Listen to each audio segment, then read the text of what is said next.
Hi all, ಇವತ್ತಿನ ವಿಡಿಯೋದಲ್ಲಿ super ಆಗಿ ಫಿಲ್ಟರ್ ಕಾಫಿ ಮತ್ತೆ ರವೆ ಪಡ್ಡು ಮಾಡೋದನ್ನ ಹೇಗೆ ಅಂತ ನೋಡ್ಕೊಳ್ತೀರಾ.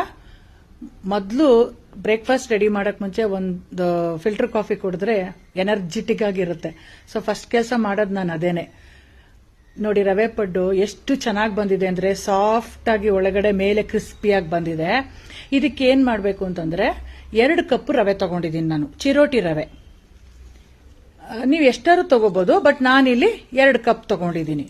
ಯಾವುದೇ ಮೆಜರ್ಮೆಂಟ್ ತಗೊಂಡ್ರು ಅದಕ್ಕೆ ಅರ್ಧ ಭಾಗದಷ್ಟು ಮೊಸರು ಹಾಕಬೇಕು. ಇವಾಗ ನಾನು 2 ಕಪ್ ರವೆಗೆ 1 ಕಪ್ ಗಟ್ಟಿ ಮೊಸರು ಹಾಕಿದ್ದೀನಿ. ಹುಳಿ ಇರಬಾರ್ದು ಮೊಸರು, ಆದಷ್ಟು ಆ ಥರ ನೋಡ್ಕೊಳ್ಳಿ. ಮತ್ತೆ ಅದಕ್ಕೆ 1 ಕಪ್ ಅಷ್ಟು ನೀರು. ಸೊ 2 ಕಪ್ ರವೆಗೆ 1 ಕಪ್ ಮೊಸರು, 1 ಕಪ್ ನೀರು ಹಾಕಿ ಒಂದು 10 ನಿಮಿಷ ಮುಚ್ಚಿಟ್ಬಿಡಿ. ಇದು ನೆನೆಯೋಷ್ಟೊತ್ತಲ್ಲಿ ನಾವು ಇದಕ್ಕೆ ಮಸಾಲಾಗೆ ರೆಡಿ ಮಾಡ್ಕೊಳ್ಳೋಣ. ಒಂದು ಬಾಣಲೆ ಇಟ್ಬಿಟ್ಟು 2 ಟೀ ಸ್ಪೂನ್ ಅಷ್ಟು ಎಣ್ಣೆ ಹಾಕಿ ಕಡಲೆಬೇಳೆ, ಉದ್ದಿನಬೇಳೆ, ಸಾಸಿವೆ, ಒಣಮೆಣಸಿನಕಾಯಿ, ಮತ್ತೆ ಚೆನ್ನಾಗಿ ಫೈನ್ ಚಾಪ್ ಮಾಡಿರೋಂಥ ಈರುಳ್ಳಿ, ಶುಂಠಿ, ಕೊತ್ತಂಬರಿ ಸೊಪ್ಪು, ಮತ್ತೆ ನಾನಿಲ್ಲಿ ಕ್ಯಾಪ್ಸಿಕಮ್ ಬಳಸಿದ್ದೀನಿ.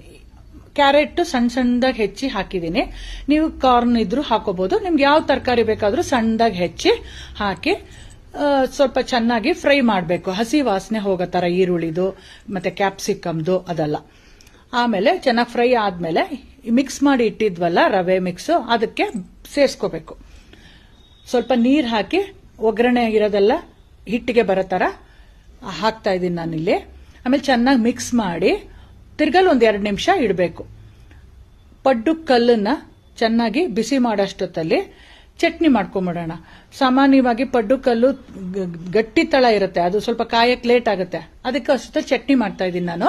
ಇಲ್ಲಿ ಬಂದು ಹುರ್ಗಡ್ಲೆ ಚಟ್ನಿ ಮಾಡ್ಕೊತಾ ಇದ್ದೀನಿ. ತೆಂಗಿನಕಾಯಿ ಒಂದು ಅರ್ಧ ಕಪ್ ಅಷ್ಟು, ಒಂದೇ ಒಂದು ಸಣ್ಣ ಈರುಳ್ಳಿ, ಕೊತ್ತಂಬರಿ ಸೊಪ್ಪು, ಹುಣಸೆ ಹಣ್ಣು, ಶುಂಠಿ, ಮತ್ತೆ ಒಂದು 3 ಇಂದ 4 ಖಾರಕ್ಕೆ ತಕ್ಕಾಗಿ ಒಣಮೆಣಸಿನಕಾಯಿ ಎಲ್ಲ ಹಾಕ್ಬಿಟ್ಟು ರುಚಿಗೆ ತಕ್ಕಷ್ಟು ಉಪ್ಪೆಲ್ಲ ಹಾಕಿ ಚಟ್ನಿ ಮಾಡ್ಕೊಂಡಿದ್ದೀನಿ. ಈ ಹುರ್ಗಡ್ಲೆ ಚಟ್ನಿ ತುಂಬಾ ಚೆನ್ನಾಗಿರುತ್ತೆ ಈ ಪಡ್ಡುಗೆ, ರವೆ ಪಡ್ಡುಗೆ. ಇವಾಗ ಅದೇ ಬಾಣಲೆಯಲ್ಲಿ ನಾನು ಈ ಚಟ್ನಿಗೆ ಒಗ್ಗರಣೆ ಹಾಕ್ತಾ ಇದ್ದೀನಿ. ಯಾವ ಬಾಣಲೆಯಲ್ಲಿ ನಾವು ಈರುಳ್ಳಿ ಎಲ್ಲ ಹುರಿದ್ವಲ್ವಾ, ಅದೇ ಬಾಣಲೆಲ್ಲ ಇದನ್ನ ಹಾಕ್ತಾ ಇದ್ದೀನಿ. ಈಗ ಚಟ್ನಿನ ಸುಮ್ಮನೆ ಒಂದು ಒಗ್ಗರಣೆ ಜೊತೆ ಮಿಕ್ಸ್ ಆಗಕ್ಕಷ್ಟೇನೆ. ಒಲೆ ಆಫ್ ಮಾಡ್ಕೊಂಡಿದ್ದೀನಿ. ಆಮೇಲೆ ಈ ಚಟ್ನಿನ ಮಿಕ್ಸ್ ಮಾಡಿದ್ದೀನಿ. ನೋಡಿ, ಇವಾಗ ಚಟ್ನಿ ರೆಡಿ ಆಯ್ತು. ನಾನು ಹೇಳಿದ್ನಲ್ಲ ಕಲ್ಲು ಬಿಸಿಗಿಟ್ಟಿದ್ದೆ ಅಂತ. ಇವಾಗ ಕಲ್ಲು ಚೆನ್ನಾಗಿ ಕಾದಿದೆ. ಈಗ ಆ ಗುಳಿಗೆಲ್ಲ ಎಣ್ಣೆ ಹಾಕಿ ಮಿಕ್ಸ್ ಮಾಡಿ ಇಟ್ಕೊಂಡಿರೋಂಥ ರವೆ ಹಿಟ್ಟನ್ನ ಹಾಕ್ಬೇಕು ಪಡ್ಡುಗೆ.